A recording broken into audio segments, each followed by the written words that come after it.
The U.S. Army is planning the transition from M1A2 SEPV4 to the next General M1E3 Abrams tank.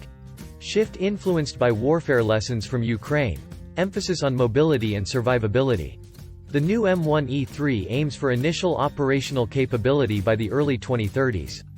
M1E3 incorporates the best of SEPV4 while aligning with open system architecture standards. SEPV4 improvements comprised advanced sights, communication upgrades, sensor systems, and onboard diagnostics.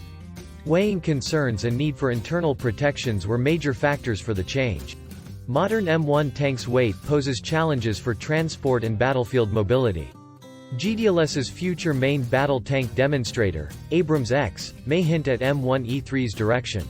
Abrams X is lighter, more fuel-efficient, and designed for improved mobility and transportability. Features a crew of 3, integrated active protection systems, and enhanced upgrade capabilities.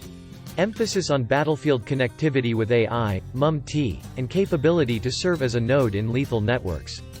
U.S. Army envisions tanks that are lighter, more agile, and survivable for future warfare. Of course, this assumes that tanks will be manned in the 2030s.